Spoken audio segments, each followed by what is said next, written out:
The death of an infant in southern Ohio is sparking protests outside a children's services center. 6-month-old Dylan Groves was found dead in a well near his parents' house earlier this year. The parents have been charged with his murder, but a group gathering outside Scioto Children's Services says they hold the agency responsible for the baby's death. The protesters say Dylan was in the care of a foster parent after the child was born addicted to drugs. They say he'd still be alive today if he was not returned to his biological mother. She completed every requirement: 40 hours of foster parent training, a clean drug test, a home inspection, a federal background check, a medical exam. Andrea Bowling was approved to become a foster mother by every official standard.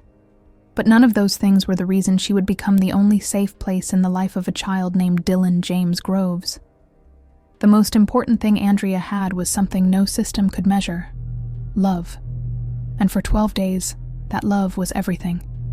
Dylan's life lasted 77 days. Only 12 of those were safe. Only 12 of those were his. In a remote corner of Scioto County, Ohio, stood a battered trailer in the town of Otway. From the outside, the Groves family might have passed as ordinary working-class people. Daniel Groves, 41, worked at the rural King Farm Supply Store. Jessica Groves, 39, was once a licensed practical nurse. They had a 14-year-old son named Daniel Jr., but behind that appearance lived a darkness few could imagine. Daniel Groves was a convicted thief, on probation after stealing from a Kroger store. As part of his probation, he was required to undergo regular drug testing. But he didn't take those tests himself. He forced his 14-year-old son to provide urine samples on his behalf, a secret Daniel Jr. would later admit. Jessica's nursing license had expired on October 31, 2018. No one knew exactly when she stopped working. Once social and outgoing, she had withdrawn from the world. By the middle of 2018, both she and Daniel were abusing illegal substances regularly. Jessica didn't even realize she was pregnant, not until 5.5 months in, when the baby began to move. Her reaction wasn't joy. It was confusion. Daniel Jr. learned about his mother's drug use around the same time, shortly after turning 14. Like many teenagers in homes like this, he couldn't fix the chaos. He could only hope that the baby might bring change. He never imagined the baby would die.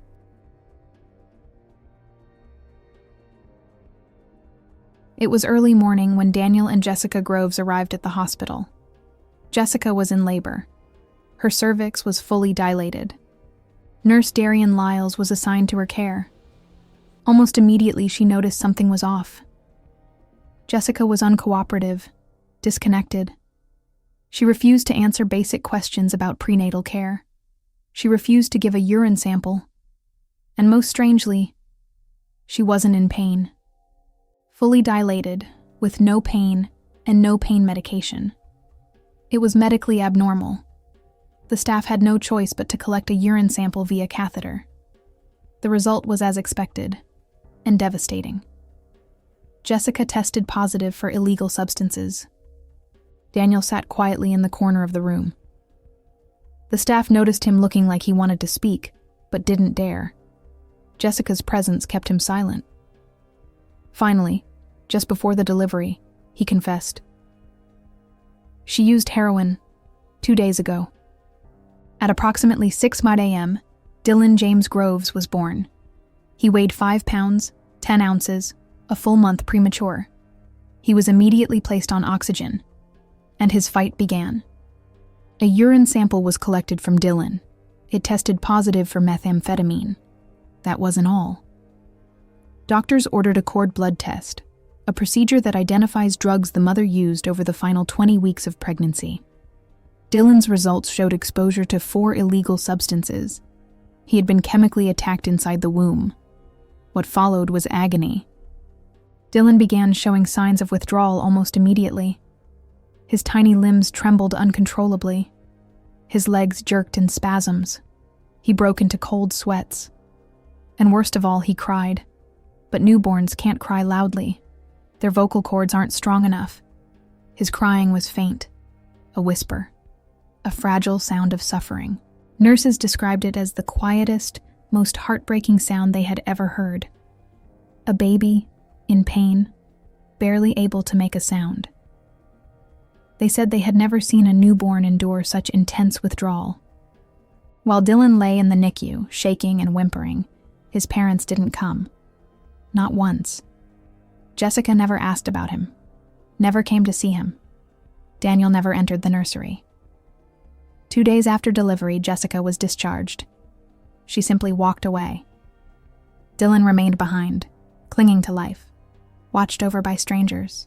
Every day, nurses waited. No calls, no visits. No one from the Groves family ever asked about him. Instead, it was hospital staff and one 14-year-old boy who showed him love. There is one photograph from those days that says everything.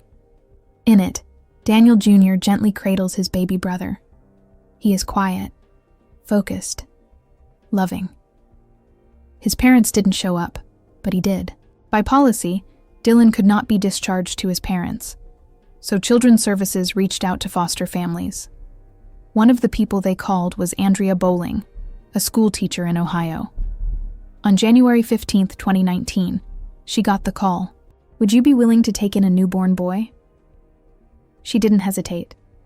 With the help of friends and the community, she prepared her home quickly. Crib, bottles, medical supplies, soft blankets, clothes, everything ready. But most importantly, she brought love. At 6 p.m., Andrea arrived at the hospital and brought Dylan home. She immediately took 12 days off work to care for him around the clock. No distractions, no compromises. She described him as sweet, alert, and deeply in need of comfort. His little hands shook, she said. His legs twitched, and when he was awake, all he wanted was to be held. Andrea swaddled him tightly, held him for hours, sang to him, whispered to him. When the pain from withdrawal woke him in the night, she was already there, holding him closer. Day by day, Dylan changed. His shakes became less frequent. His cries turned softer, less like agony, more like the sounds of any newborn. Then, he smiled. Andrea took photos of those first real baby smiles. 12 days in a safe home, with safe arms, did what his parents never could. They made him feel loved. They made him feel human. On January 25, 2019, just 12 days after Andrea took him in, she was summoned to a meeting at the Scioto County Children's Services office. Also present, Jessica and Daniel Groves, and a caseworker named Patricia Kraft. Daniel told the room he had taken a 6-month leave from work to care for Dylan full-time. He promised to follow every condition the court had set. He and Jessica were ordered to complete substance abuse counseling, parenting classes, random drug screenings, court-monitored compliance. Andrea made a final plea. She looked at caseworker Patricia Kraft and said, "I believe Daniel is under the influence right now." She was ignored. When Andrea Bowling arrived at the Scioto County Children's Services office on January 28, 2019, she knew what was coming. But that didn't make it any easier. Across the room, Daniel Groves was holding his son, the same son who had spent 12 peaceful days in Andrea's care, away from violence, chaos, and addiction. Little Dylan didn't understand what was happening. He was too small to know he was being taken away from safety and returned to danger. Andrea handed Daniel a bag, blankets, bottles, baby clothes, and toys that had soothed Dylan through his withdrawal. Every item was carefully chosen. Every item held a memory.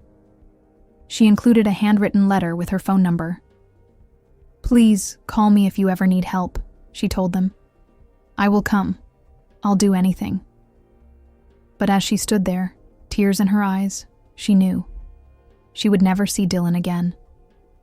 According to caseworker Patricia Kraft, Daniel had passed a drug test and had no prior child abuse convictions. Based on that, and with no violent criminal history on record, Children's Services decided to return Dylan to his father, under conditions. Jessica Groves, who had not met court requirements, was prohibited from living in the home unless supervised. But there was a problem. No one actually watched Daniel take that drug test. Later investigators would uncover the truth. Daniel Jr., just 15 years old, had provided the urine sample, a trick he had done before. Caseworker Patricia Kraft visited the Groves home. Jessica, in clear violation of the agreement, was living there again. She held Dylan tightly throughout the visit. The baby was wrapped from neck to toe, only his face visible. Patricia didn't pick him up, didn't remove the blanket, didn't check for injuries, didn't weigh him. She simply wrote, "Child is calm, no visible injuries." All of these steps were mandatory protocol for child protection visits, and all were ignored. February 25th, 2019, second visit. Same story. Jessica clutched Dylan protectively. Patricia didn't intervene. When the baby made a low, uncomfortable grunt, Jessica explained, "He has gas. It's normal." Patricia recorded a weight of 8 pounds, 9 ounces, but never placed him on a scale. There was no physical exam, no measurements, no contact. Over the next weeks, the Groves family began cutting contact. They missed doctor appointments. They didn't answer calls. They skipped scheduled court appearances. When Patricia tried to reach Daniel, he responded using 4 different phone numbers, each time giving a new excuse. A trip to see a sick relative, a broken car, family emergencies. None of it was real. Behind closed doors, Dylan was in constant pain. He wouldn't stop crying. His body was bruised. His mother, in the grips of withdrawal again, took her anger out on him. She hit him, again and again. When Daniel tried to stop her, Jessica exploded. "If you'd gotten me a dose, I wouldn't be like this." And Daniel, a father, did nothing. He didn't call the police, didn't contact children's services, didn't take Dylan out of the house. He chose silence. Dylan was due for a critical follow-up with Dr. Hudson. The Groves didn't show. The doctor called, sent letters. No one replied. No one came. Patricia Kraft arrived at the house one last time. Again, Jessica held Dylan, wrapped in blankets. Again, Patricia didn't touch the baby. She recorded, "Child appears healthy, no visible injuries." But that same day, Daniel Jr. would later testify. Dylan's head was swollen, covered in purple and black bruises. When he asked about the injuries, Jessica pointed to a dream catcher that had fallen. That night, according to the official investigation, Dylan died. Patricia began searching for Dylan. Calls, home visits, texts, nothing. On April 24th, Children's Services removed Daniel Jr. from school and placed him with relatives. On April 30th, Patricia officially filed a missing child report. Police Captain John Murphy was patrolling near the Groves home when he spotted Daniel and Jessica on an ATV. He activated his sirens. They sped away, vanishing into the woods. They were hiding. Law enforcement surrounded the Groves property. Jessica appeared at the front door, screaming that Dylan had been taken by Children's Services months ago. It was a lie. They had filed the missing person report themselves. Jessica was arrested without resistance. Daniel surrendered hours later. Daniel lay on the floor, moaning from withdrawal. Jessica was emotionless, cold. Both insisted Dylan had been taken by Children's Services, but the detectives had the records. They knew the truth. Pressed harder, Daniel cracked. "I came home. He was dead, in the crib. He claimed it was natural, no injuries. He offered to show them where he buried the body." That morning, investigators made a tactical decision. They allowed Jessica and Daniel to sit together, alone, in the interrogation room. They didn't know the microphones were still on. What they recorded was chilling. The couple whispered about what they'd told police, laughed about avoiding charges, and complained about jail conditions. They never once mentioned Dylan. Never said his name. Their only concern was who would care for their dogs. That afternoon, detectives confronted Daniel. They told him, "We heard everything." Finally, he confessed. He hadn't buried Dylan near the creek. He'd lied to send them on a false trail because he was afraid the truth would prove it wasn't natural. He agreed to take them to the real location. I told her, you come on in, that the reason that we're doing this is because you've cooperated and done everything you're supposed to. She can have drinks. Just no touching, kissing, making out, because I'm doing this as a favor, okay? Thank you. She can have some of your drinks or whatever, No. but just don't, no making out, kissing, hugging, okay? Does that seem fair enough? Yeah. Okay. Thank you.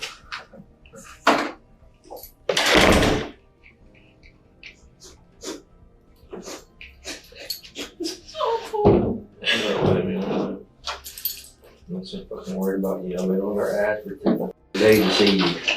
But I've been riding him like a mother. And I've been pissed. I got pissed at fucking Jody. I told her because she told me last 2 days I was going to get to see you. And I didn't.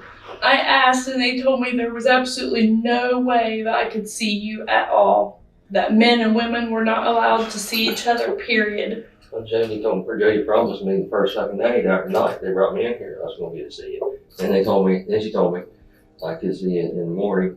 Well, and then in the morning, then they took me out to the house and had me out there all day.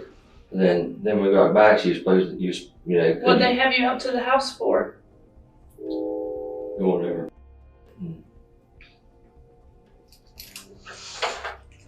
I've been so worried about the dogs.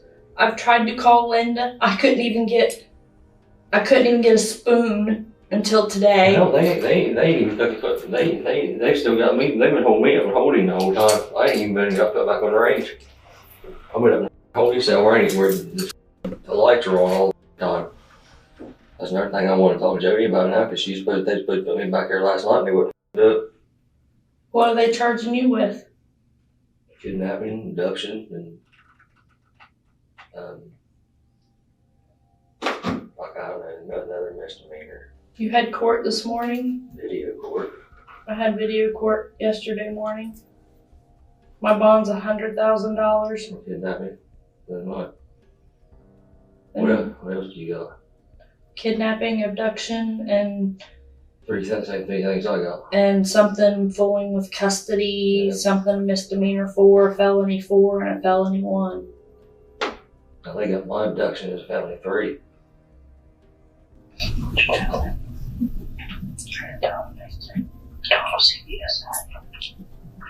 They told me that you said he was dead.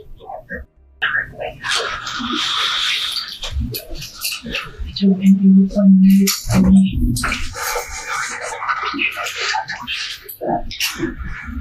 They told me that you said he was dead. Wow. They told me that he was dead. I told him as the person I knew see me, yes, get back into me. They told me that he was dead. They knew better than I lied. So I told them, I said, well, I'm going to have the right to remain silent. They told me you told me he was dead. They told me you don't think that. They you told them everything. They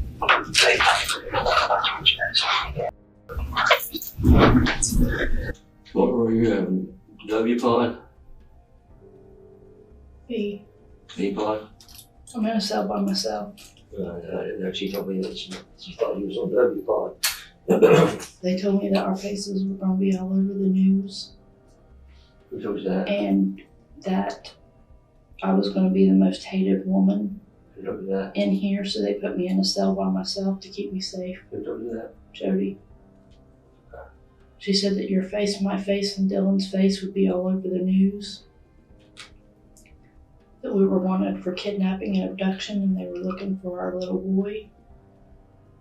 And that we would be the most wanted people in Scioto County. So they were putting me somewhere safe so that the other women wouldn't, because I was going to be the most hated woman in this place. They took me out there yesterday while we did before he was trapped. And I took him somewhere to pull his place. There's a place that were down far. I was not very sad. I to be brought in. Get on the I don't know where he's at. I don't think that's things you trying to talk to me. They said that you told me that I would know where he was at more than you. You get eaten? Nope. Why not? Haven't had anything to eat with. Why didn't they give you a spoon? They took you back here. They didn't give me anything. They haven't given me toilet paper. The only toilet paper I had, because when I was in holding, I was about to freeze to freaking death. I was freezing to death. And there was a roll of toilet paper and there were dirty blankets laying. There was a cup that was somebody else's. And there was toilet paper laying everywhere. And there was a roll of toilet paper. So I took the first few layers off and wrapped to my feet. Because I was freezing to death, I made me some socks. Yeah, well, I do. So I have a little bit of toilet paper up there that I wrapped to my feet with. Oh, yeah. Well, I had the only thing I had in there was 2 blankets that was already in there too, until 1 o'clock this morning. I finally got to go take a shower and get clean blankets. I haven't even got to take a shower or nothing. Because I fucking raged, I had all the fucking rage. Well, they don't like me up there. I said, I don't care if you don't like me. I said, this is fucking bullshit. I said, you didn't put me in here dirty blanket. They ain't even let me have a shower. And this dude on midnight, he's the only one been cool with me. He's been real nice. He let me take a shower last night and let me get a clean blanket. well, there was one guy, because I asked all day yesterday. I want to make a phone call. I want to make a phone call to call Linda. So you called Linda? I called Linda this morning because I asked all day yesterday, all day. No.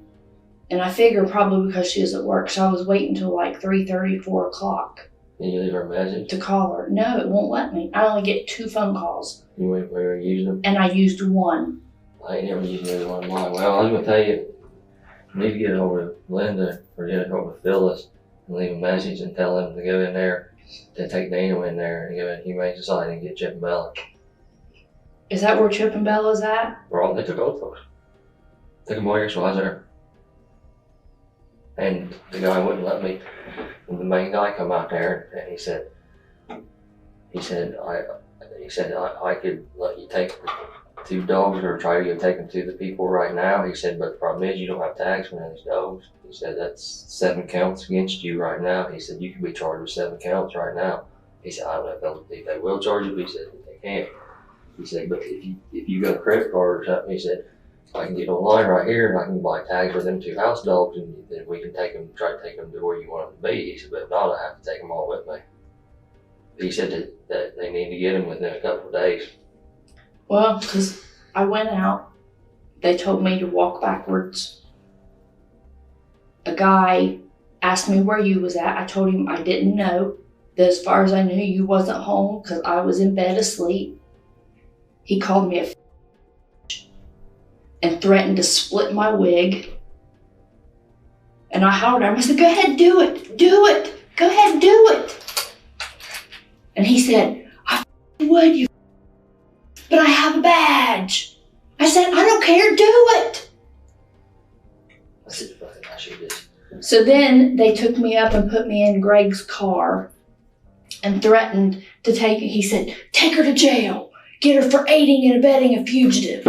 I said, how is he a fugitive?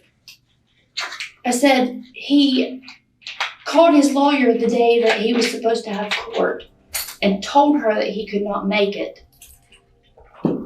I don't know why he has a warrant. They wouldn't tell me anything. They didn't have any charges on me, but they were going to get me for aiding and abetting a fugitive because I wouldn't tell them where you were at. I told him, I said, I was in bed. If he came home, I don't know where he's at. And they said, you know he's in there hiding. And they tried to tell me there was 2 males in the house. And I told them, no, there wasn't.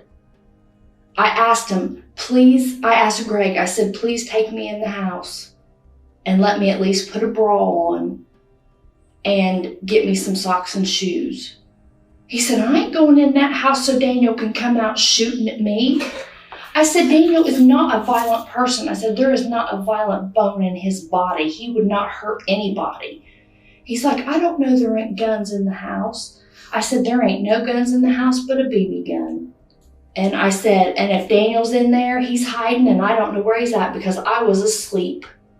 And he said, you mean you didn't get up and tell him to hide or something because he was in bed with you? I said, no, he didn't. Well, where was he at? I said, I don't know. I said, I was in bed asleep. Well, yeah, right. It took you long enough to come out. I said, I had to put clothes on. I said, I reckon I should have just come out in a pair of panties, shouldn't I? He's like, oh no, we don't want to see that. They took they out my underwear. They brought me in here in my underwear.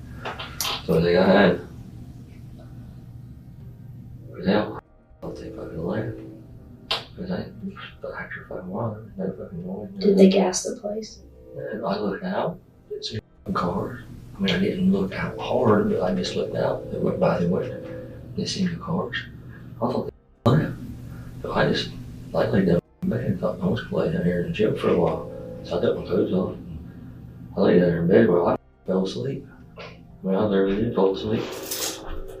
And then I at 9 o'clock, it was 9 o'clock, and they picked up a robot. Well, Busted went out of the bedroom. they told, what bedroom? Our bedroom.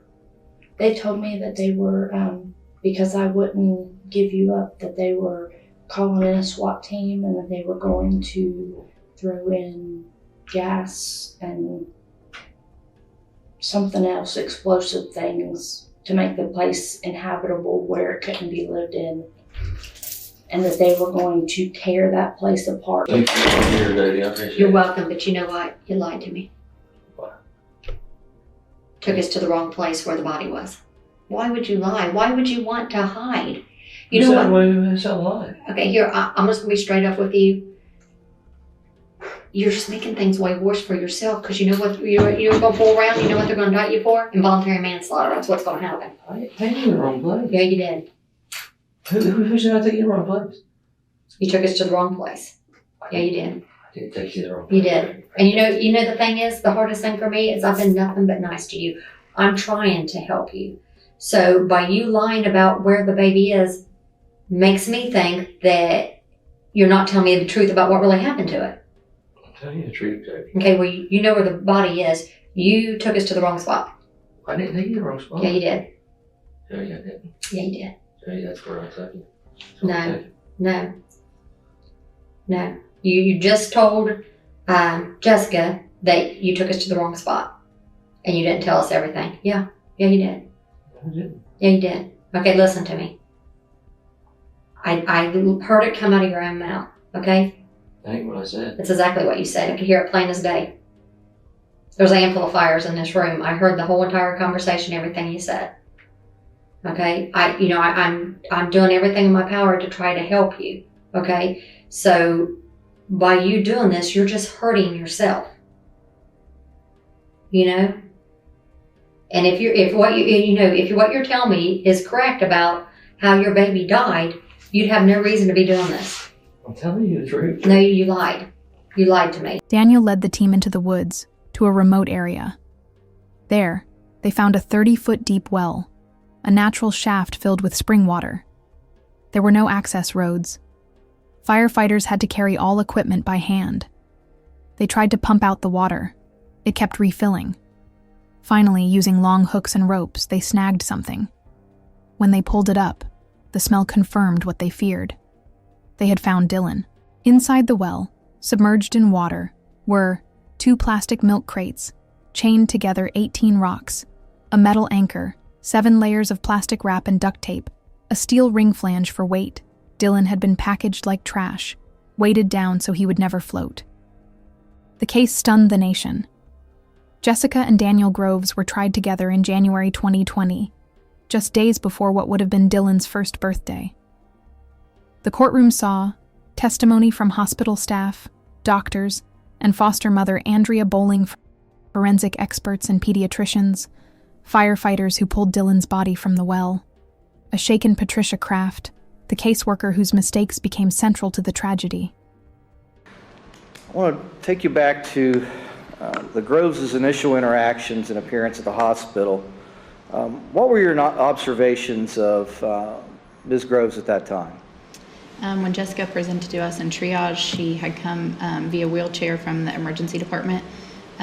She was very flat, disconnected, and uncooperative with our care. She kept stating, it's coming, and that is all we could get from her.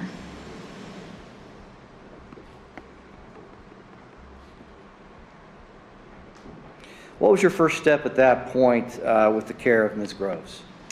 At that point, we assumed she was most likely in labor. We started asking her questions such as how many weeks she was, if this was her first baby, who was her physician, had she had any complications with the pregnancy, and she did not answer any of our questions.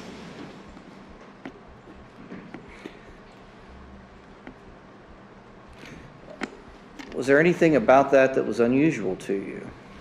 Yes, it was. We see this sometimes where they present this way in pain and cannot answer, but that was not the case here.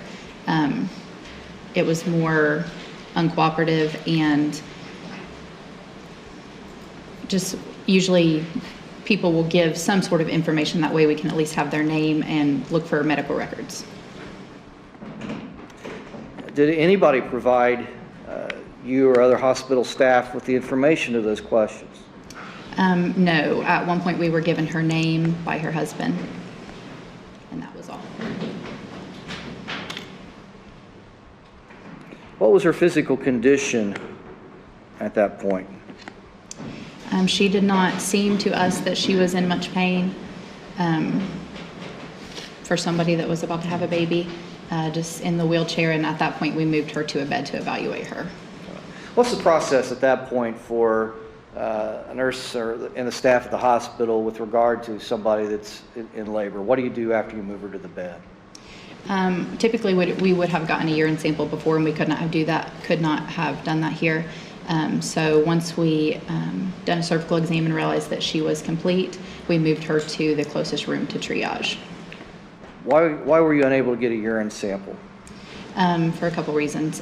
She refused initially, and then after we done a cervical exam, when a patient is complete, we usually don't allow them at that point to stand. We would have put her on a bedpan once we got to the room. Okay. What do you mean by complete? It is in reference to a cervical exam. Closed is 0. It goes from 0 to 10, 10 being the furthest dilation. The patient is ready to deliver.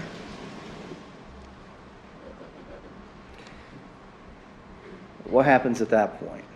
At that point, we usually call the doctor, start an IV, assess fetal well-being, keep mother on the monitor, things like that. And were those steps taken with Ms. Groves? Yes, they were. Was there any point when you did get additional information as to her condition or prenatal care? No, she would never give us any information. While pushing, when the baby was about to deliver, the father finally spoke up and said that she had used heroin 2 days ago. All right. And that father being Daniel Groves? Yes. Who you identified earlier? Yes. Is there a protocol that comes into effect when you learn that someone may have been abusing drugs and being pregnant? Yes, it was also stated that the reason that they could not get to their prenatal care visits was because she was always too high. So at that point, we alerted nursery to the possibility that there would be a sick baby, and the physician also, just for care of the mother after delivery. What do you mean by nursery?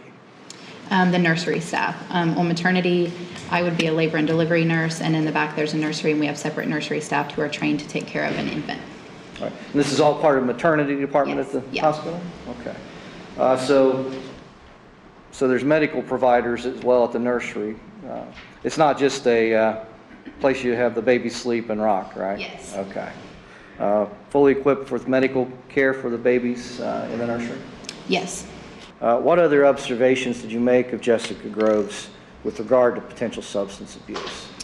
Initially, what alarmed us was that she was complete and not in pain. That's very very unusual for somebody who we've not administered pain medication to.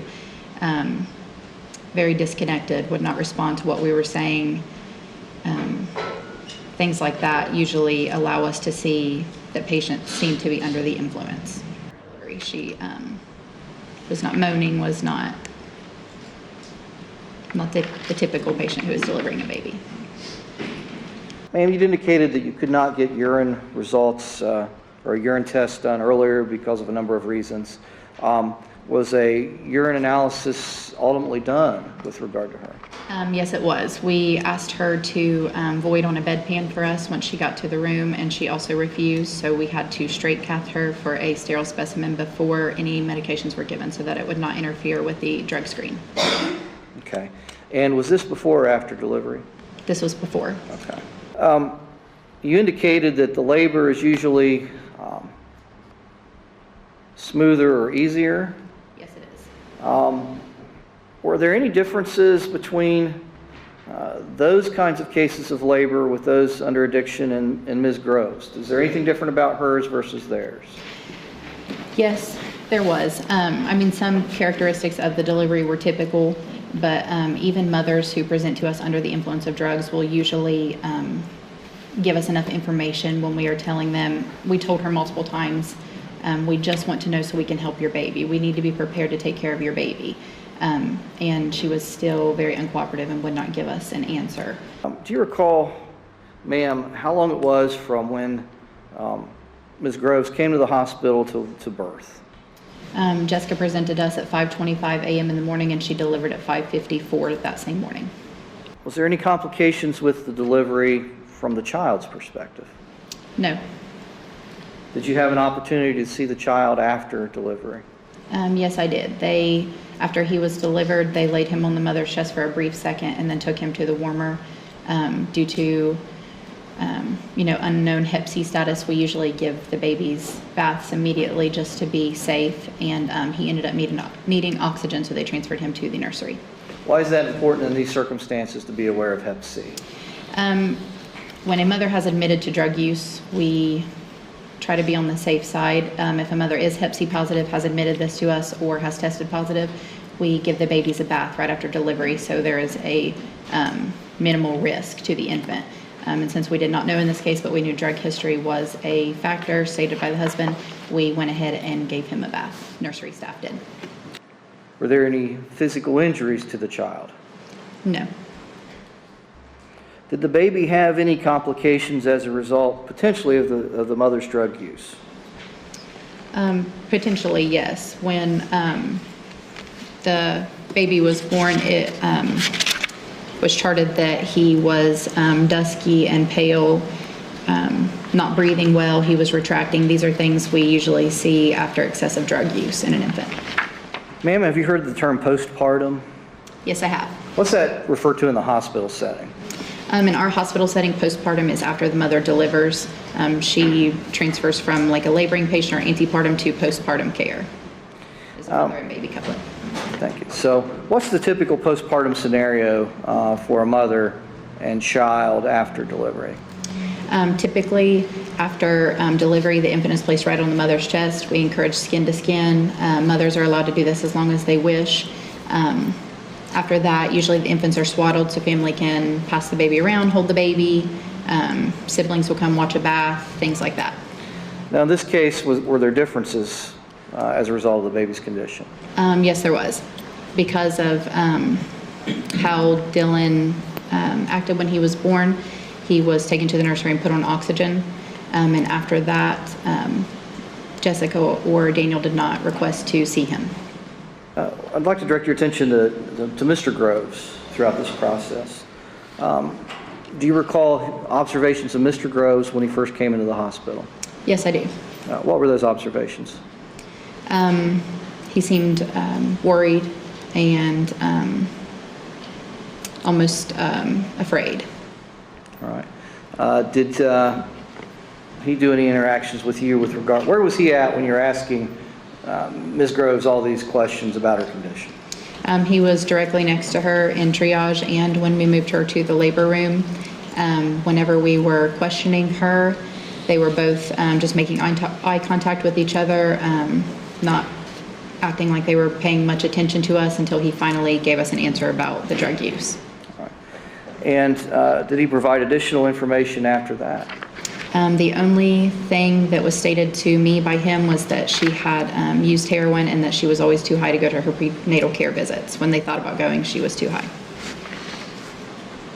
Where was Mr. Groves at during delivery? Directly next to Jessica. Okay. Did anything stand out to you about his demeanor at delivery? Yes, just in the sense that we thought he was almost looking to her for permission to answer our questions. I could tell a couple of times he wanted to say things or answer, and he did not. Did you have an opportunity to observe Mr. Groves after the delivery? Yes. What was he doing then? After delivery, they both became almost consumed with each other. They were both just making eye contact, and neither one asked about the baby or walked over to the warmer to see the baby or followed to the nursery to go with him. Is this typical from your observations of births? No, it is not. Did it seem to you that Jessica was a drug user or was using drugs?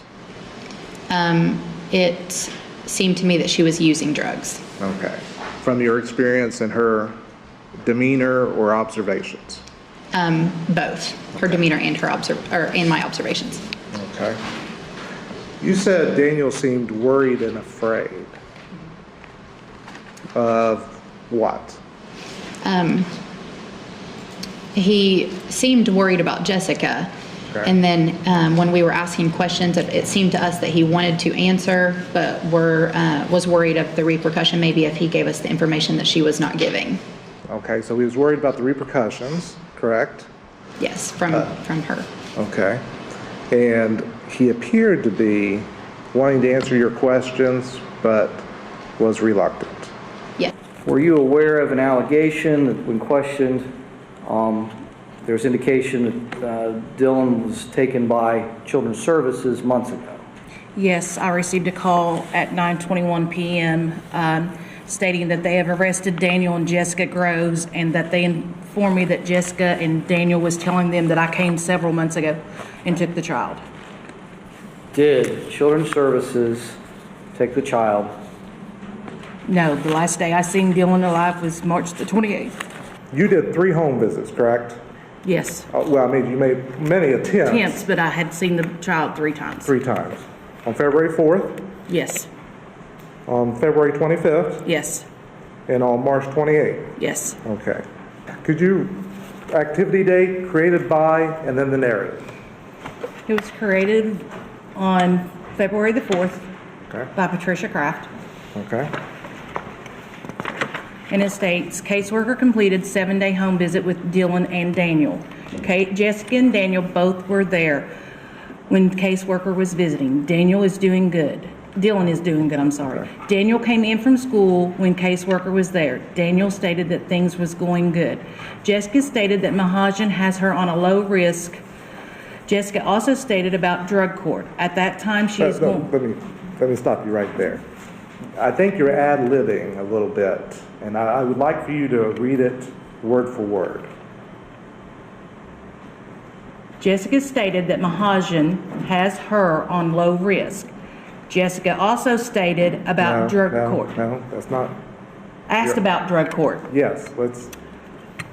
Jessica also asked about drug court. At this time, she is going to Mahajan's twice a week and gets drug screened twice a week.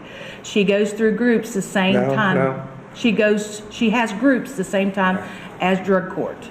So caseworker advised her to go to Mahajan until further notice. Jessica and Daniel asked about the immunization card, crib card from Dylan's discharge paper. Caseworker will locate them for them. Dylan has a crib, a swing, and all necessary things. Dylan has a doctor's appointment on Thursday. Dylan and Daniel's basic needs are being met by the parents. Dylan and Daniel appeared clean and appropriately dressed. No placement concerns were reported. No medical concerns were reported.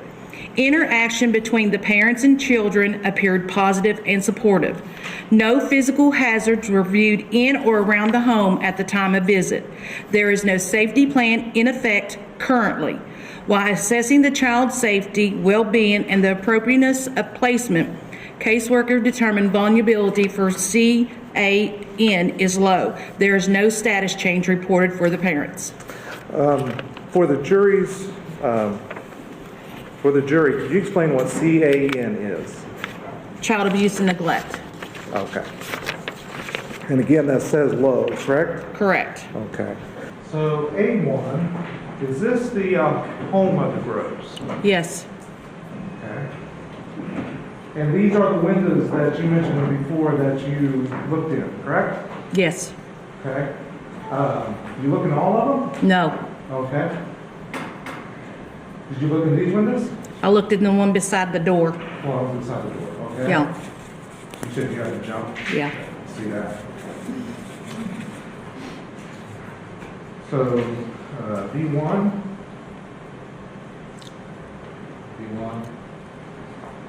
You said you looked in the home, you've done 3 home visits. Did you go throughout the house, look in the rooms, make sure there were a bed, food, it was clean? Daniel was putting a crib together. He had it to be put together when the first visit I was there. Okay, is this the crib you're talking about? No. Okay, all right. So have you ever seen this crib before?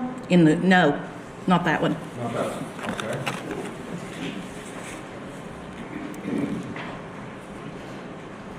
Again, what is that a picture of? Of a bed. C1, did you know what this is a picture of? So, but you said you went to every room. No, I didn't go to every room. You didn't go to them? You didn't go to every room? You didn't check out the house? I don't, the only time I do a safety check is a safety audit is if we remove a child ourselves and have to put them in there. Usually the investigator does the safety audit of the home. Okay. So on these other exhibits, you mentioned, again, you don't know what this crib is. You have never seen this crib. Never seen that one. Okay. Dan, never seen that. Same picture, same crib. Which is that strap? Oh, E1, Your Honor. All in order there. And then a couple other pictures of the crib that you have not seen. G1 there, Your Honor. And then a picture of closer to the crib that you claim you have not seen. Correct? Correct. Let's go to the second home visit, and that is the one on 225. And I would like you to read that activity date, created by, and narrative also. It's created by Patricia Kraft. Okay. Caseworker completed ongoing monthly visit. Dylan appeared clean and appropriately dressed. No placement concerns, no medical concerns were reported. The child's basic needs are being met by parents. No physical hazards were viewed in or around the home at the time of visit. Supervision and discipline appear age appropriate.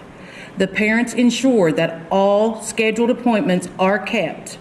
Interaction between the parents and the child are positive and supportive.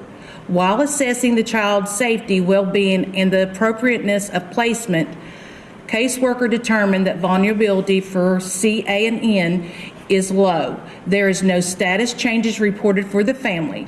Daniel stated that Dylan went to the doctor on Thursday. He weighs 8 pounds 9 ounces and is 22 inches long. Daniel stated the baby sleeps at 6 hours at a time. Dylan has own bed and bedding. Okay. So you viewed a crib, but just not this one? Not that one. Okay. All right. Also like you to read the 328 home visit. Created by Patricia Kraft. Caseworker completed ongoing home visit. Dylan was taken in bottle when caseworker arrived. Dylan appeared clean and appropriately dressed. No medical issues were reported. No placement concerns were reported. The child's basic needs are being met by the parents. No physical hazards were viewed in or around the home at the time of visit. Supervision and discipline appear age appropriate. The parents ensure all medical appointments are kept. Interaction between parents and children are positive and supportive. It was discussed if there was a possibility that Jessica could come back home. Jessica stated she is missing the bonding with Dylan. Caseworker informed both parents that caseworker would staff with Lisa Thomas, and caseworker will call them later on to them today with an answer. Caseworker informed both they need to be at the hearing on April the 3rd, 2019.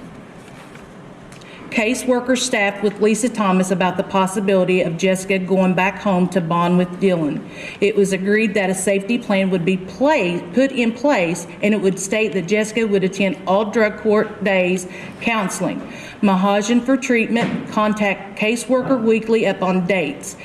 If Jessica has one positive drug screen or does not attend drug court, counseling both individual and group, this is a possibility both children will be removed. So is your supervisor telling you that Jessica can come back home? If there's a safety plan put in. Was there ever a safety plan put? They never called me back. Okay. I had text them to call me. That's fine, that's great. Like what he was wearing on each visit. You were able to remember that from your memory? Yes. Okay. On the 2-4 visit, you said he was wearing a long sleeve sleeper. Mm-hmm. No hat? Oh. And that Jess was holding him, Jessica correct? was holding him. Okay. But you did not hold him. No. You did not pick him up. No. Isn't it true that you merely glanced at him? I looked at him from sitting on the couch. From sitting on the couch? Yes, I'm right here and Jessica was right here. So you came in the house, sat down on the couch, didn't view Dylan at all, and the only time you looked at him was from the couch. When I seen Jessica with Jessica. Okay. So you didn't even go over to him and look and take a look at him? No. Okay. And let me clarify this. Daniel Jr. said everything was okay at the house on the Yes. 2-4 visit. Okay. But again, on the 2-4 visit, you didn't go in every room in the house. No. He came in, talked to me for a few minutes and went to his bedroom. Okay. So in these notes, you said there's no physical hazards, but you really didn't look at the entire property or the entire house to see if there were any physical hazards, did you? We looked when we come in around the house. You didn't even look in the house. Not in every room. Okay. On the 225 visit, you said that Dylan was wearing a long sleeve sleeper, correct? Yes. Okay. Again on that visit, did you just come in and sit on the couch? Yes. Okay. And we talked. And you talked? Mm-hmm. Okay. And did you observe Dylan from your seat on the couch?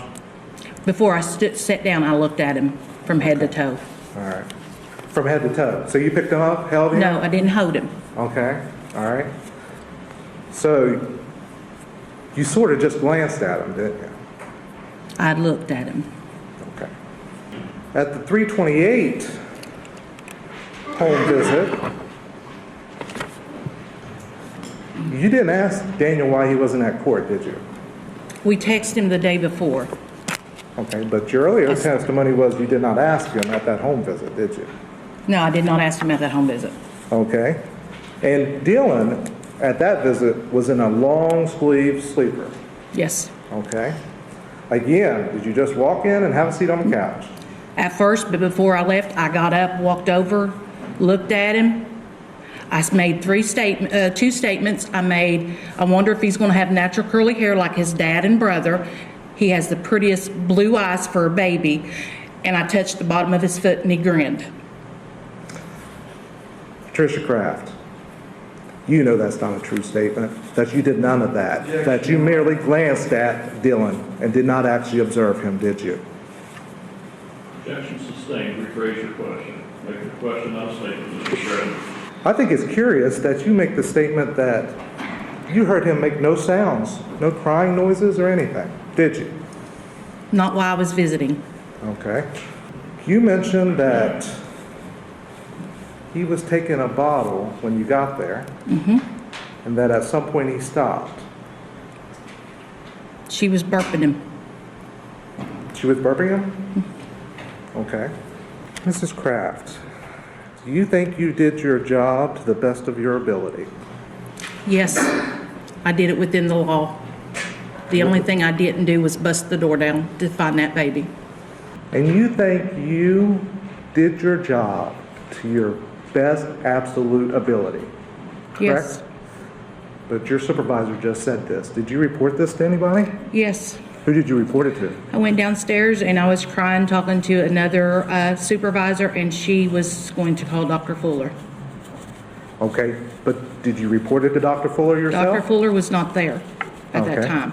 Did you report it to Dr. Fuller the next time you saw Dr. Fuller? We discussed it. You discussed it. Yeah. Again, what was the results of that discussion? On May the 3rd,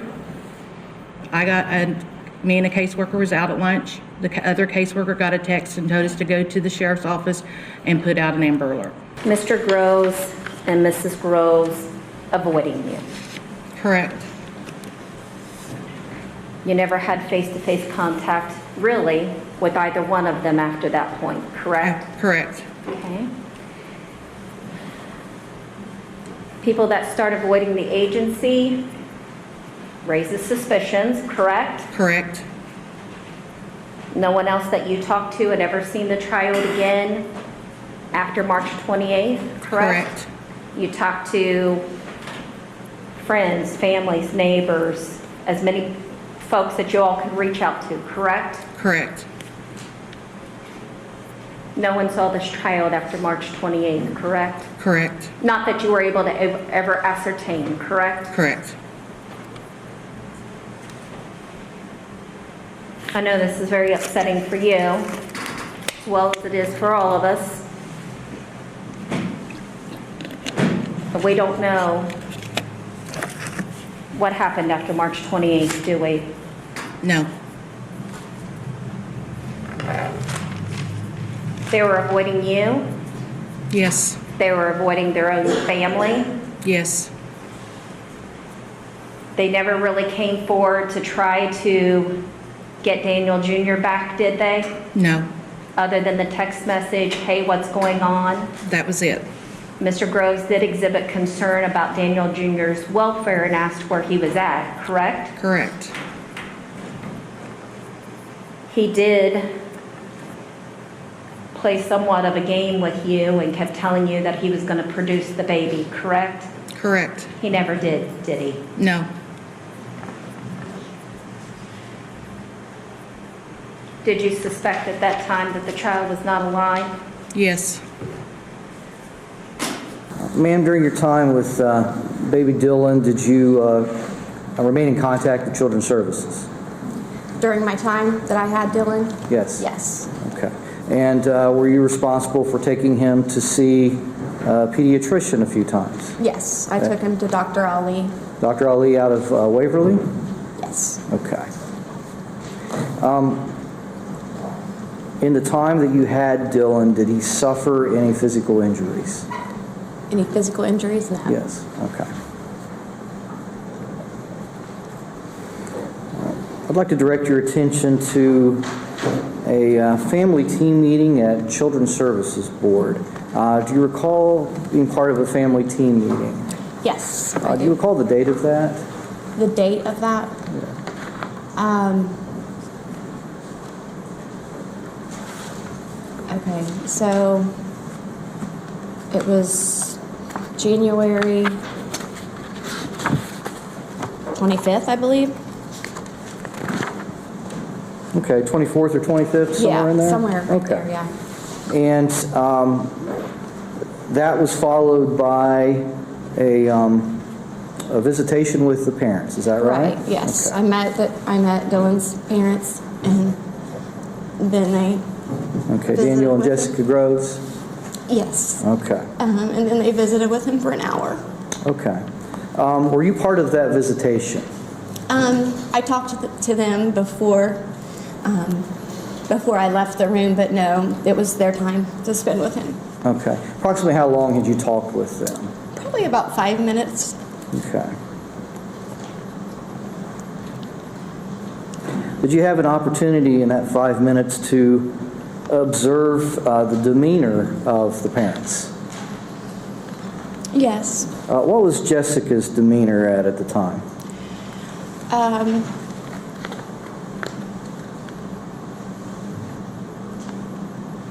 I felt like there was a possibility that she was under the influence of something at that time. Okay. Well, let me see what your knowledge is of that kind of thing. Okay. So, as a school teacher, how many years of experience have you had teaching? 18. In that 18 years of experience, have you had occasion to run into people or deal with people that are under the influence of substances? Yes. Okay. Approximately how many times? Have I seen someone intoxicated or Yeah. under the influence of drugs? I don't know. 10. Okay. 10 times maybe? Is that in the last few years or is that over your entire career? Probably in the last, I don't know, 5, 6 years. Okay. And in your experience just being a citizen and growing up here and observing people on the streets, have you had experience with that as well? Yes. Mhm. Okay. What kind of behavior was Mrs. Groves exhibiting?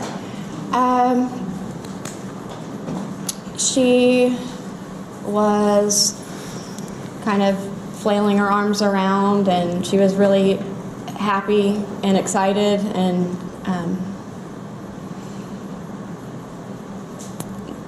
more giddy than happy. Okay. Now, is it fair to say that people are sometimes like that when they're happy? Mm-hmm. What made you think this was something not normal? Just under the circumstances, it was kind of unexpected behavior to walk into children's services with the baby, and then to just see that, you know, I just felt she was under the influence of something at that Okay. time. Now, what kind of demeanor did you see from Mr. Groves? He was quiet. I didn't suspect anything as far as him being under the influence of anything. Okay.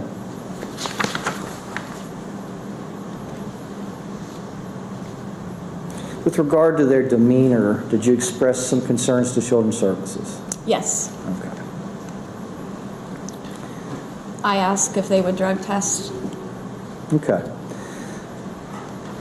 At some point, were you advised that Dylan was going to be placed back with his parents? I assumed he would be eventually, not in 12 days, but eventually. Okay. When were you advised that he was going to be placed back? Was it at that meeting or shortly thereafter? No, it wasn't at that meeting. I believe the meeting was on a Wednesday, and it was the Friday after that Wednesday. I had actually called Children's Services to find out when our next visit was going to be, because normally you have a weekly visit. And I was just calling to find out when our next visit was going to be so that I could, you know, just have it on my schedule. Okay. And then they informed me that he was going to be reunited and to have him at the office that following Monday morning. Okay.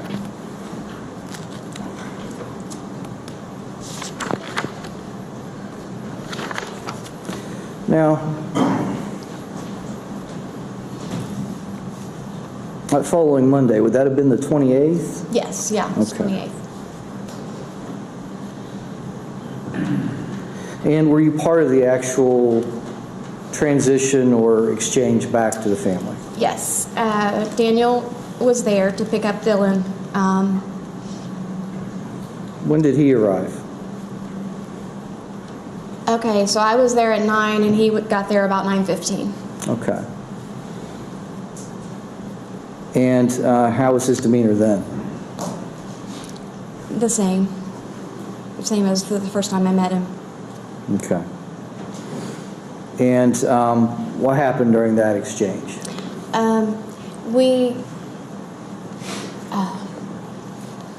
He brought in a car seat for Dylan, and I was getting Dylan's belongings together.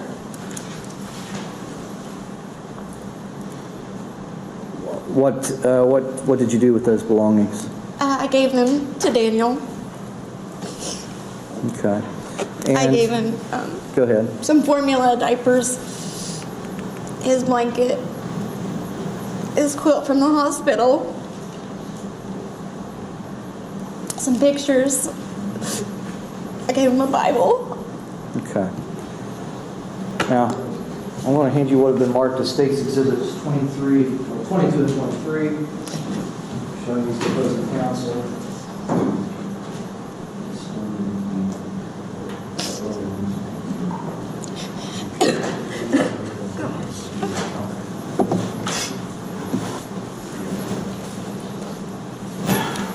Now I'm handing you what's been marked as State's Exhibit 22. Do you recognize this item? Yes. Okay, what is this? It's actually a picture of the picture, but what is it? It's a picture of Dylan that I took. Okay, is that one of the pictures you gave to? Yes. Okay. So State's Exhibit 23. You recognize that? Yes. What is it? Another picture of Dylan. Okay, is that a picture you took as well? Yeah.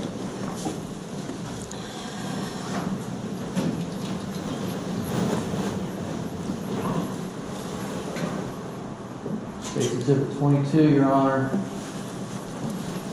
For the jury's view. State's Exhibit 23. For the jury's view.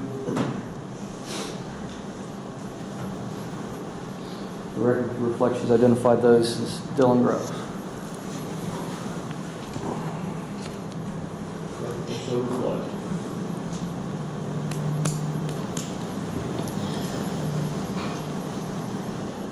Did you provide Daniel with anything else besides the? I gave him a letter to him and Jessica. Okay. And did you provide your number or anything I of that? did. I just basically in the letter said that how much I loved Dylan, cared about him, and that I just wanted to be maybe, if I could be involved or to have them maybe just let me know about some milestones that he reaches. Did you offer to help if they were needing I did. help? I said, if you ever need anything, to call me, and I gave him my phone number. Did they ever reach out to you after that? No. Is Daniel Groves in the courtroom here today? Yes. Could you point him out for the court?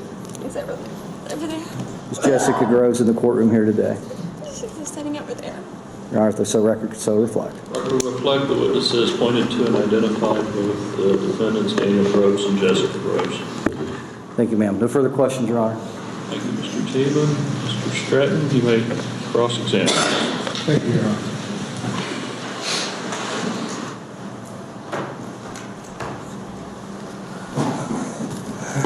Good afternoon, Mrs. Rowley.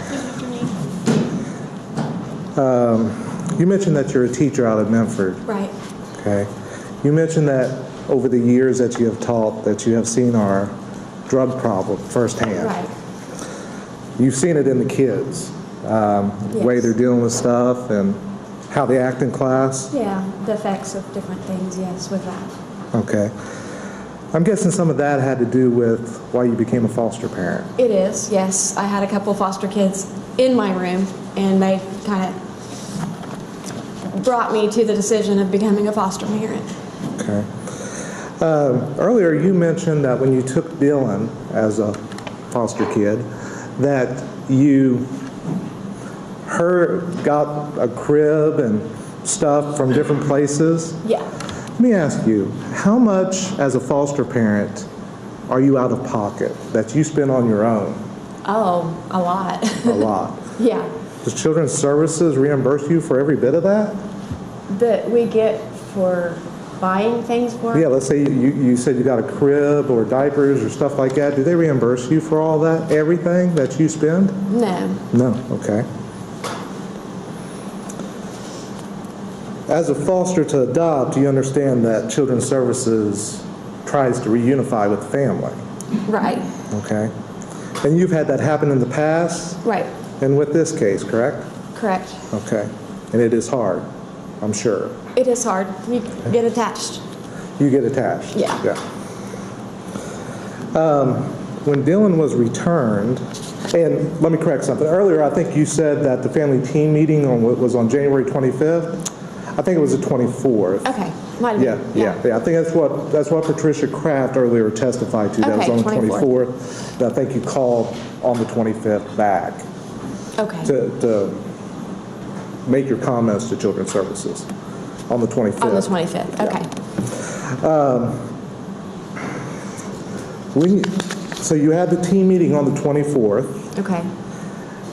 During or after that team meeting, did you make any comments to Children's Services about? You may.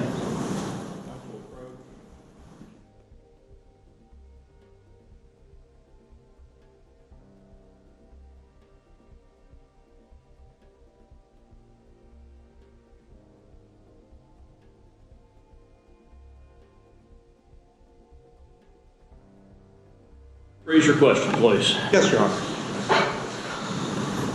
Mrs. Bowling, when you made a phone call to Children's Services, you had a couple of comments about Jessica Groves specifically.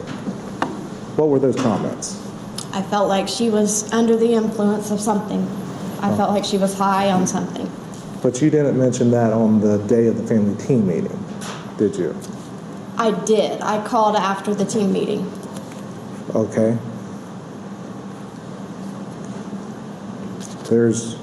Are you surprised that there is no record of you calling after the team meeting on the 24th? Am I surprised? No. Okay. Why are you not surprised? I'm just not. Okay. Does CPS, Children's Services, listen to you often? Your Honor, Stratton, why don't you be a little more specific in your question? Okay. Well, let me be more specific on this issue here. You knew that Dylan was going to be returned to the father. Right. You objected to that, correct? I didn't feel like 12 days was long enough. Yes, Okay. I disagreed with that. All right, we'll leave it there. Is it fair to say, Ms. Bowling, that without people like you, as a foster parent, foster to adopt, that our system with Children's Services would not function? Is that fair to say? Children's Services wouldn't function if there weren't foster parents? Yes. Right, yeah. Okay. And that is because of people like you who are willing to take in children that we're able to take care of drug-addicted babies. Right. No further questions, John. Speak up a little bit if you can, all right? Almost like you're yelling at that officer in the back of the courtroom, okay? Yeah. All right. Your parents are Daniel and Jessica, is that right? Yes. Okay. Can you, not where you live, but who do you live with? I live with my aunt and my uncle, Phyllis Shirey. Okay. And when did that happen? That you went to live with your aunt and uncle? Up near the beginning of 2019 in April, I believe. Okay. Beginning of April. Okay. And was that, there Young was, man, you're gonna have to speak up. Scoot your chair forward a little bit. That'll help a little bit. All right. And just speak up real loud so the people in the back can hear you. was that because Children's Services placed you there? Yes. Okay. And you said that was in April? Yes. All right. We're here today to talk to you about your baby brother, Dylan. Would you tell the jury, did you ever see Dylan with any injuries? He did have like some swelling in his head, but otherwise I did not see any injuries upon his body. Was his head bruised in any way? It appeared bruised, yes. Okay, when you say it appeared bruised, tell him what you saw. Like blackened and purple, what you would imagine as a bruise. And where was that? Upon all of his head, all the way around, most just top of his head. Okay. Was there a time when baby Dylan was no longer at your house? For a period of a couple weeks, yes. Okay. And then later, did he not, he was gone from your house also? Explain that. In other words, after you saw these injuries, what happened with the baby? After I saw these injuries, he was around for a little while, and they seemed to deplete and go down, and then that was when he was disappeared for about 2 weeks. Okay. Did you ask your parents about the injuries to the baby, or did they tell you what happened to the baby? They gave me explanation for the injuries, yes. Okay. Who did that? Was that your mom or your dad? My father. Okay. Was your mom there? At that time, yes, my mom was there. Okay. What were you told about what happened to the baby?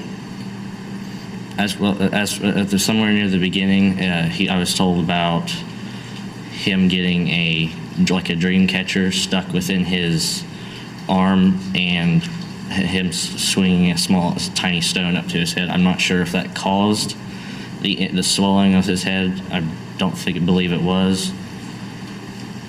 Okay. You didn't do anything to hurt that baby, did you? I did not do a single thing to hurt that baby. Okay. Do you know who did? I do not. Okay. Daniel, I've talked to you twice before this, is that right? Yes. And ask you the same questions I'm asking you right now? Yes. Okay. When we've talked before, and I'm going to ask you in here for the jury, was there a time when you were asked to give urine to either of your parents? Yes. Okay, tell the jury what you were doing. It was like a cup it wasn't like a standard casual cup you'd grab out of a cabinet in your house, and it was probably about every couple months. Okay. And who were you giving that to? Mainly my father. Okay. Do you know did you see him do anything with it after you gave it to him? I've seen him put it into like a capped lid bottle, but that's all I've seen him do with it. Okay. And this was before you were removed by Children's Services? Yes. Okay. Your Honor, I'm still struggling to hear him. I couldn't hear whether or not he said mom or dad on who gave the urine to. He said his father. You can step up here, this guy. I just have a few more questions. Tell the jury when you first realized that your mom might be pregnant. It was somewhere around in November, or near the beginning of November in 2018. Okay. And you remember that because your birthday's around that time? Yeah, and I remember the event of confronting my mother with it. Okay. What did you say to her? I simply just asked her, because I've been noticing for a while that she seemed to be swelling like she was pregnant. I had asked her about it, and she had told me that yes, she was pregnant. Okay. And you think that was early November? Yes. Sir, I'd like to direct your attention to June 12th of 2019. Do you recall that date? Yes, sir. With regard to your duties as a fireman, what happened that day? I got home about 4:30 from work, and the call had already come in. The call come in as that we needed to call dispatch to get details for the run. Now, usually when it's usually something different, not a typical run that we go on. By the time sorry to interrupt, could you explain to the jury, as a volunteer fireman, how you're called to duty, so to speak? We all have pagers, radios that dispatch county can set off to let us all know that we need to have a fire run. When that goes off, we all report in that we've acknowledged the page and report to the fire department. Okay. And you indicated this one wasn't the typical call. No, typically they tell us, Otway FD, you have a run, we have a code 4 car wreck, or we have a structure fire, and they give the address right over the radio. This was, hey, we need you to call county to get details for the information. So when I got home, the page had already come in. My wife met me at the door with my radio, said you need to go to the FD. My brother, who is assistant chief, was already there. He had already called county and told us that we was requested to try and pump out a well for the sheriff's department. Okay. So what did you do then? It's not something that we typically do, so we tried to gather as many tools, materials that we had on hand to try and do this task. We had a rough idea of why we were doing it. We had heard rumors. We did not know. We did not know where the well was, how we could get access to it. We have very large trucks that could pump things out, so we tried to gather as much tools and material that we could find to accomplish this task. And then we tried to report to the location on the address given. Do you have a rough count on how many of the fire department personnel were able to come for this run? Originally, the first call out, there was 3 of us. And once we figured out that we could not get our large engine back to the scene, we then broke off to 2 of the guys, my brother, Rick, and Dan, went to try to access a pump with a long hose, some equipment to try and fish in the well. And when they returned, they brought another firefighter with them, Mike, to try and help out as well. Okay. Let's back up a moment. So where were you directed to go to assist the sheriff's department? We were given an address. It was on Mount Hope Road. The address was real close to a church camp. Is the only reason we could even pull something up on our phones to try and find where to go.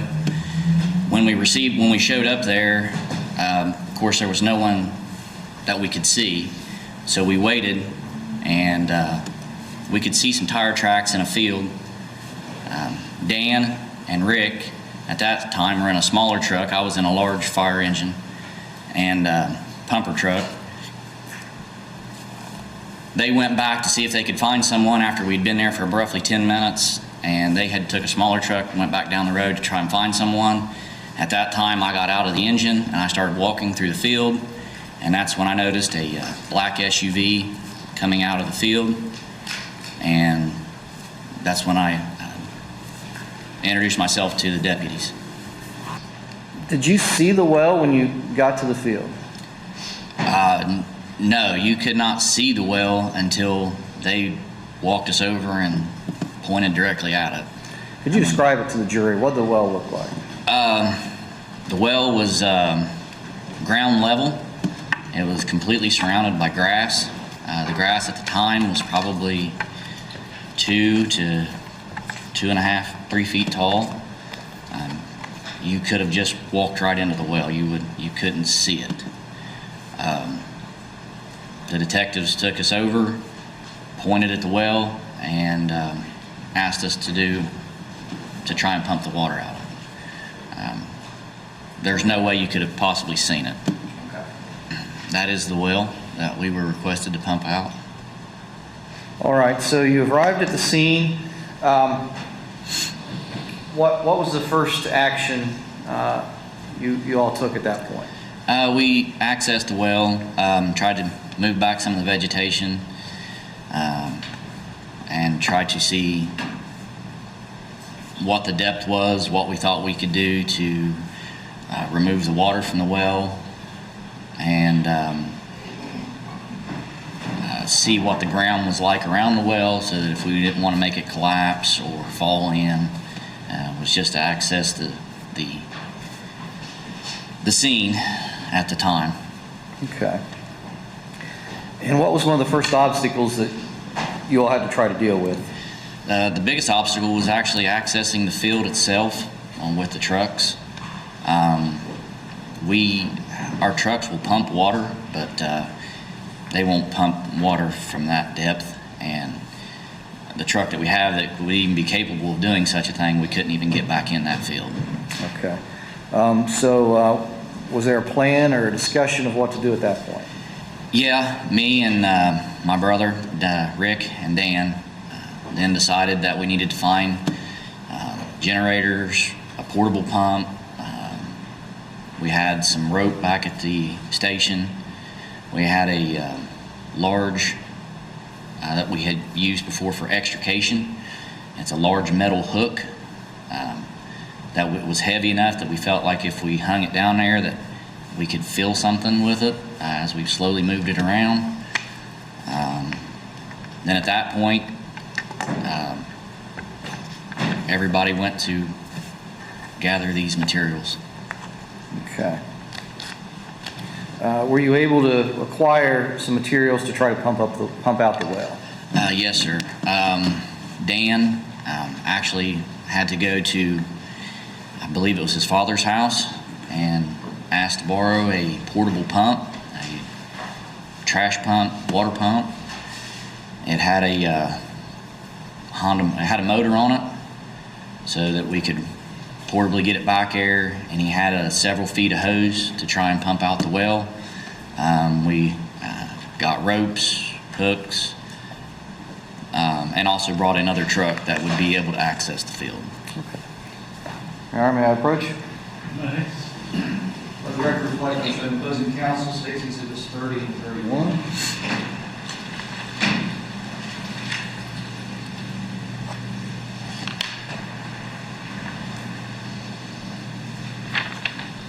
Sir, I'm handing you what have been marked as states exhibits 30 and 31. Could you take a look at these items, please?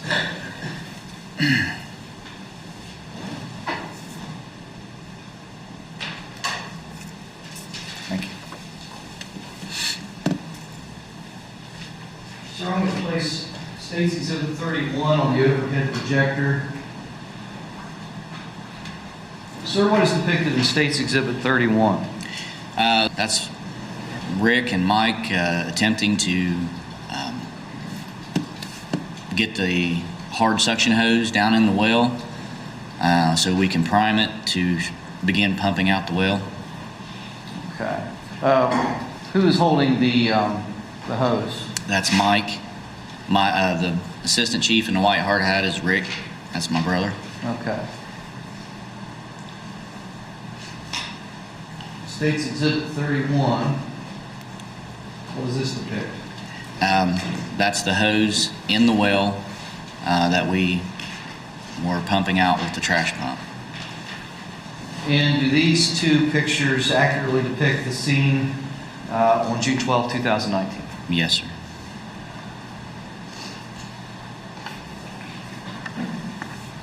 Now, were you successful pumping the water out of the well? We removed between, I'd say, 12 to 15 feet of water. It's probably closer, right around 13 feet of water from the well. And then the pump would not create enough suction to lift that much head pressure to pump the water out at that point. Okay. Was it continuing to rain at that point as well? Oh, extremely, yes. All right. I assume is it safe to assume there was more water coming back into the well? Oh, absolutely. Okay. Were you able to observe that from the scene? Okay. So, were any further efforts to pump out the well made? We tried for quite a while. I'd say over a couple hours to pump the well, and then we had even talked about going and getting a smaller pump, like a sump pump, a small garden hose style pump. We figured maybe it would have less head pressure and a generator to run it off of, so that we could maybe pump the water down farther. And we did not at that time. Okay. So after your efforts to pump the well, what was the next plan? Mike had mentioned he had some heavy fishing gear and had some hooks that he thought maybe we could get down in there, that we could feel around the well and at least try and tell if there was something there. And that's the time when we had hooked up the extrication hook, and I had laid on the ground and was trying to fish around the well and see if I could feel something. All right, and how long did you ultimately determine that there was something in the well? When we was trying to pump the water out, I had the hook in the well and was moving it around, and I couldn't tell if I was hitting the hard suction hose that we used or if I was hitting something else. I could feel something with the hook, but I had, at that time, had no luck in actually hooking it at that time. After they quit pumping the water out, and was the pump hose removed at that point? Yes, sir. Once we figured we could not pull any more water out of the well, Mike had went to see if he could find some heavy fishing equipment, something, and at that time we pulled the hoses out and given me a little better access to move the rope. The way the well was shaped, at the top it's very small hole, a few feet in diameter, and then the well would actually, as it went down, it got bigger. So when they moved the hose, it let me lay down and reach my arm farther down in the well and move the hook around, and that's when I was like, I'm pretty sure that I felt something in the well. And at that time, I felt it move once, and then I touched it again, moved the rope where I thought it would be around what was in the well, and I yanked on it, and I felt it hook in at that time. It was very heavy. From the time that the pump hose was removed to when you were able to hook the object, how long did that take? Actually, it went quicker than, probably within 20 minutes. Okay. You indicated that whatever you had hooked was heavy. Yes, sir.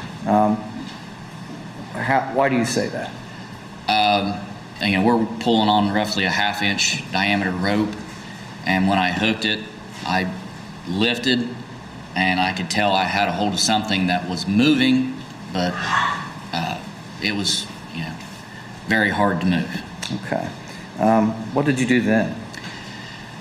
Once I realized I had something, Dan and my brother Rick were standing there. I looked at my brother, I went, I've got something.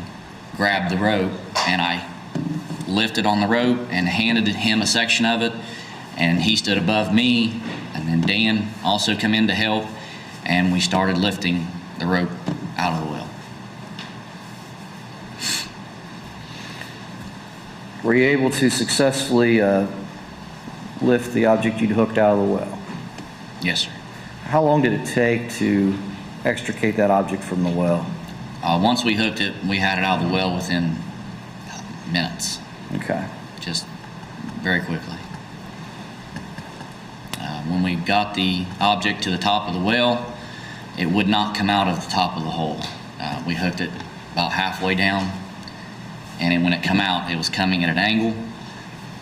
So when we got it to the top, we couldn't lift it out with the rope, and that's when I laid on the ground, grabbed the crates, repositioned them, and then lifted them out and rolled it onto the ground. Could you describe what you saw pulled out of the well? It was 2 milk crates. The milk crates were tied together, open end to open end. They were tied with copper wire, I believe, tie wire. It looked like they used. It could even been a few tie wraps or zip ties on it. Then there was a chain wrapped around it with padlocks, and you could see the rocks inside it. Okay.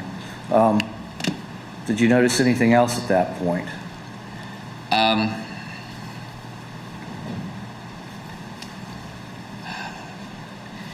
You noticed there was a package inside of it.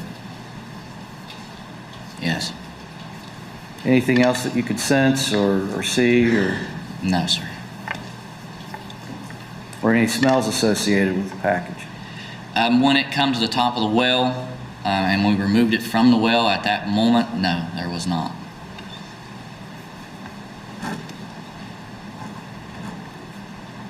What did you do with it once you got it out of the well? Once it was removed from the well, we felt like we had accomplished a task at first. We'd been given a job to do, and once we got it to the top of the well, we felt like we had done what we was asked, and it's almost kind of a moment of relief that we had found it. And then everyone just kind of realized what it was, and we all walked away from it. Were there any changes in the item once it started draining water? Yes, sir. Within a few minutes of us all walking away, that was about the time Mike, we had called him off of, don't go get your fishing gear, come on back and bring the truck, we need the truck to remove this item from the field. It was probably roughly 10 minutes. He hadn't gotten that far. He came back. He backed the truck into the field over next to the well. And myself and Dan Shirey were headed around the truck to load it, and that's when you smelled it. It was very strong. What kind of smell was it? Rot, death.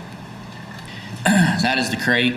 Once it was removed from the well, and we removed the hook and equipment from around it.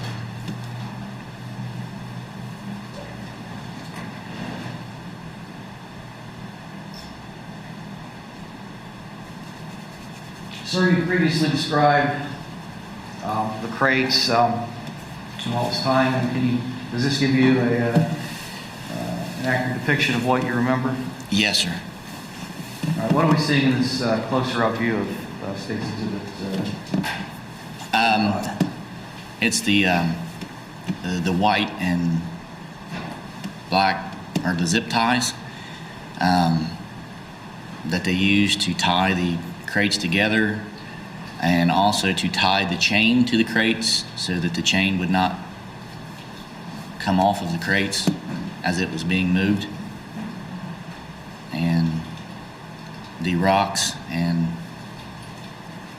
weights that are inside of it. On January 10th, Jessica took the stand. She claimed Dylan's injuries were accidental, that she'd hidden them from Daniel. Under cross-examination, her story fell apart. Jessica Groves, the injuries that Dylan sustained happened on what date? March 27th, Dylan died on what date? March 28th.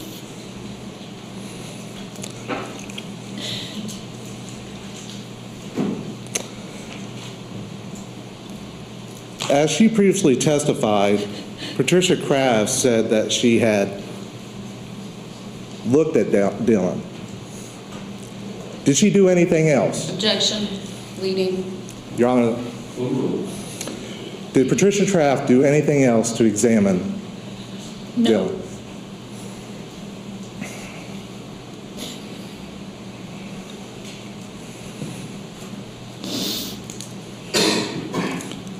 Where did you take Dylan after he died? He was at our house for a couple days. And then where did you take him? To the well.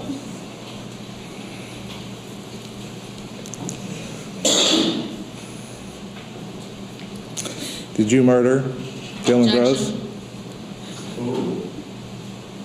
Did you murder Dylan Groves? Not intentionally. No further questions, Your Honor. Mr. Stratton, Ms. Scott, you wish to cross-examine the witness? Not at this time, Your Honor. Thank you. Does the state wish to cross-examine the witness? Yes, Your Honor. Ms. Hutchinson, you may inquire. Thank you, Your Honor. Probably.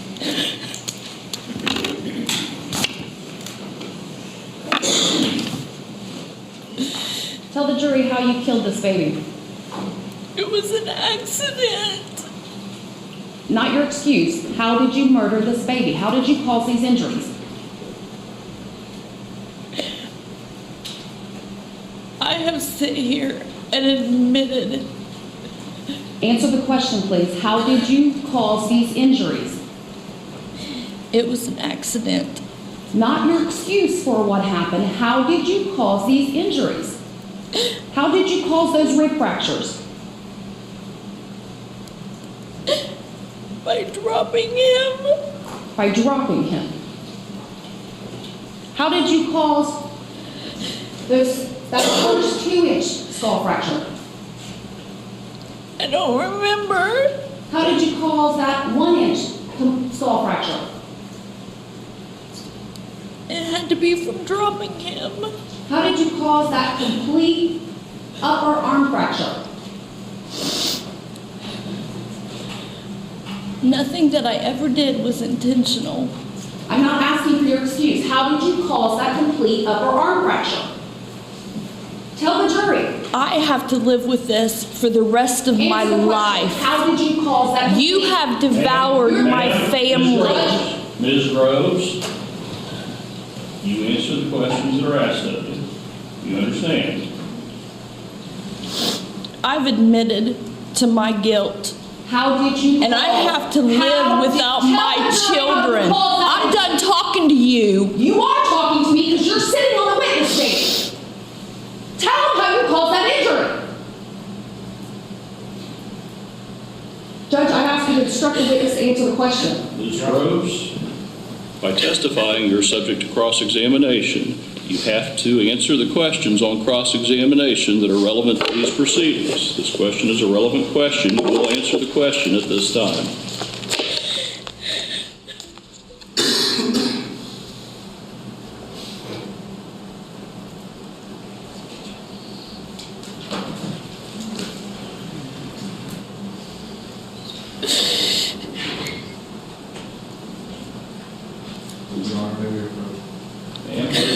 Answer to the last question. Ms. Hutchinson, step back for a minute. I thought we were pushing. I'm sorry, Your Honor. What is your answer to the last question? Counsel approach.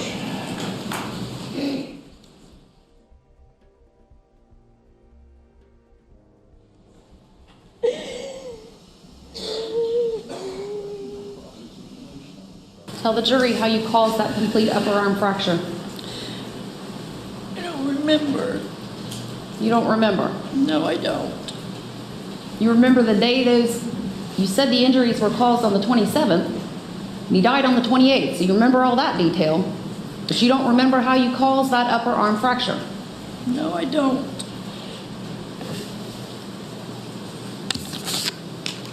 Tell the jury why you wrote on your calendar on April 24th, worst day ever when Daniel was taken, but there was no entry about the worst day ever when you killed that baby.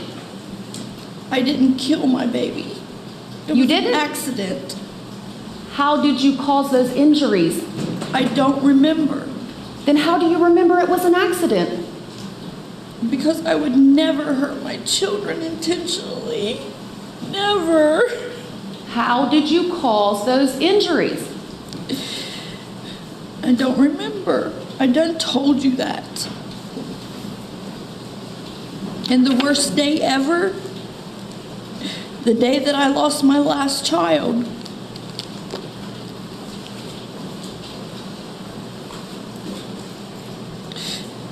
Both of my children. Look at this photograph, Jessica Groves.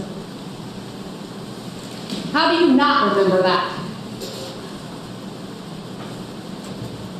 Tell the jury how it's possible that you would not remember doing that, if in fact you did it. Ma'am, tell the jury how you would not remember that. Because my mind wasn't clear. Why? Because of drugs.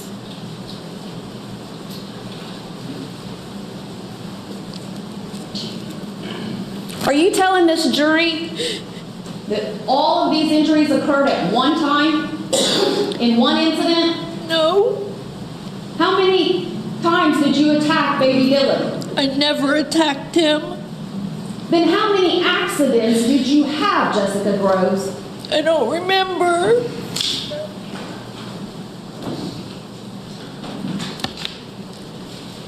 Tell them what the accidents were.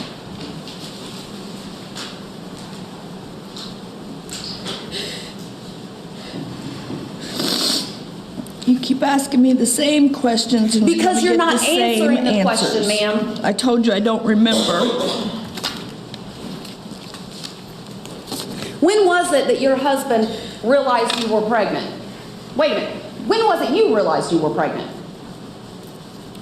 Probably when I was about 5.5 months.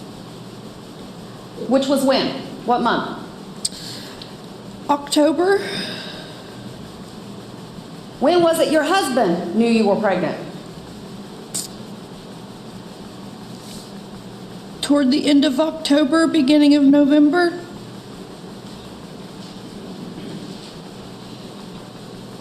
How is it your husband didn't know you were doped up the whole time you were pregnant? Because I kept it a secret.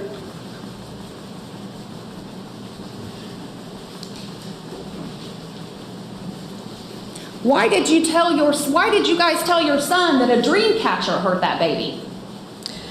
Because it did. Tell the jury about that. You said you didn't remember. Tell the jury what happened with that dream catcher. I didn't think that dream catcher had injuries to that extent. So that accident didn't cause his death? No. Tell him what accident did. I don't remember.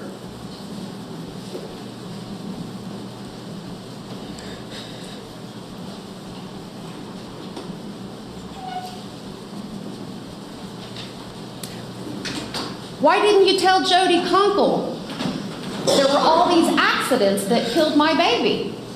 Because I was scared. Of what? Everything. What's everything? You were scared of what? Of admitting the truth. Well, tell the jury what the truth is. You didn't tell Detective Kunkel what the truth was. You didn't tell your son what the truth was. Tell this jury what the truth is. I don't remember it all. Why didn't you tell your sister Stacy Hall what the truth was? You told her this had nothing to do with drugs. I swear. Nothing, Stacy. I would tell you. Me and Stacy did not grow up together. Me and Stacy has not had a lot of communication over my 40 years. Ma'am, why didn't you tell Stacy the truth? That's the question. Why would I? Why wouldn't you? I've never had any family support over my 40 years. Ma'am, why didn't you tell Stacy the truth? Why would I?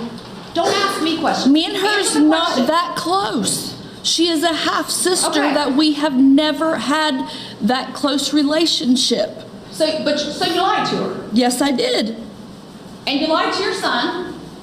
Yes, I did. And you lied to Detective Kunkel? Yes, I did. But you want this jury to believe you just don't remember and you're not lying to them. Look at these ladies and gentlemen and tell them.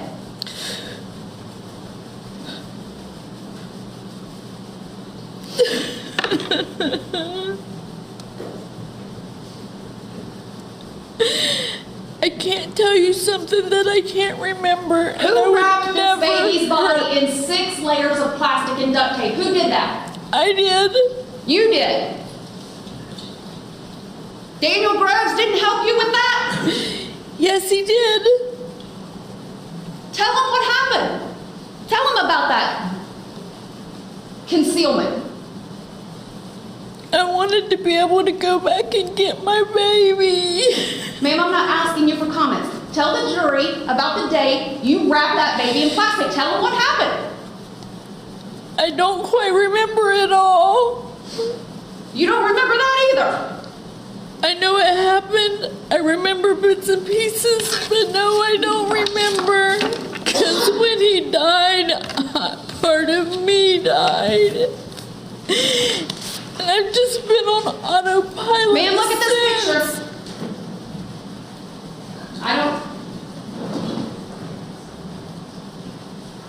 exhibit number of the sentence. 45, Your Honor.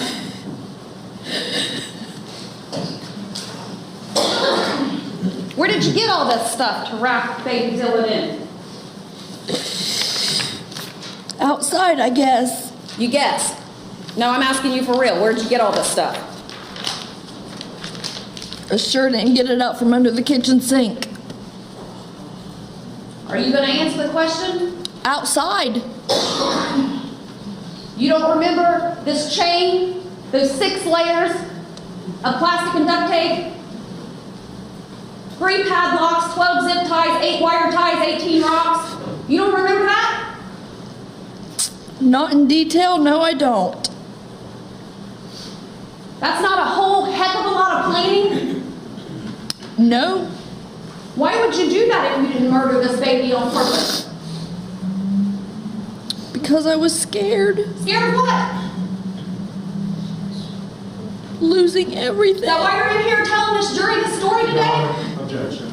She needs to allow her time to answer the questions. She's not answering the question. She hasn't done the whole time. I want you to explain to the jury this process up here. I can't. Why? Because I don't recall. Who drove baby Dylan out to that well? We both did. Tell the jury how that happened and what you did.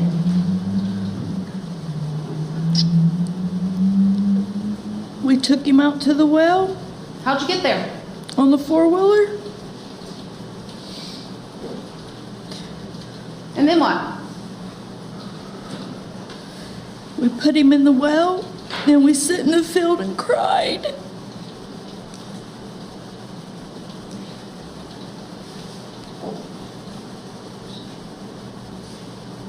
Why is it that when we watch this video of you and your husband at the sheriff's office, there's not all this crying?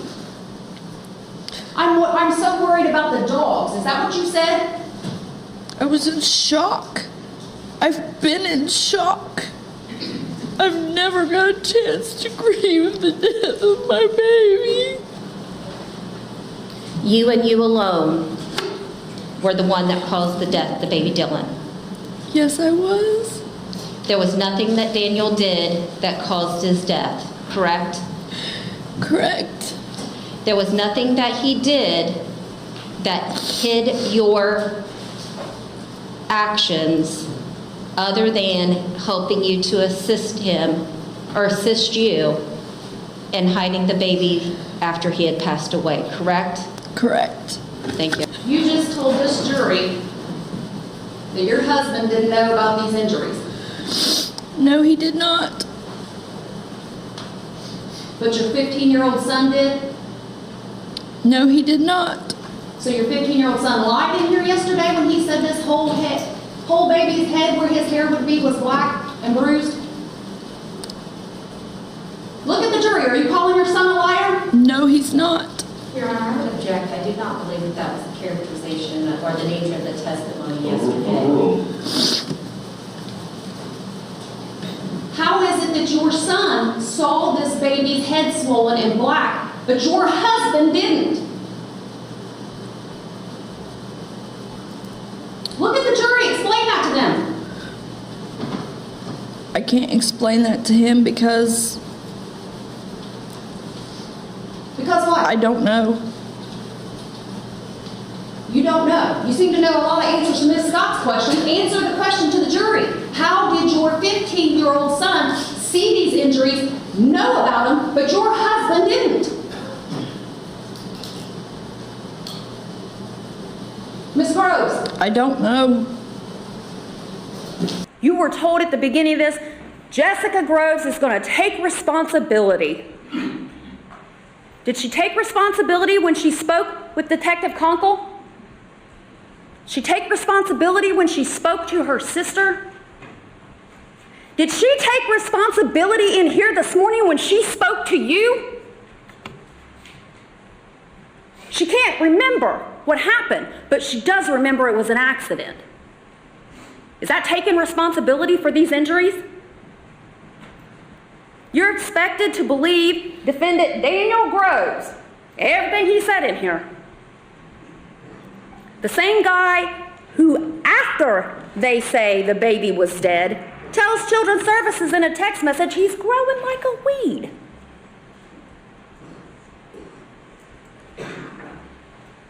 You were told that Daniel Groves panicked and dumped baby Dylan in a 30-foot well.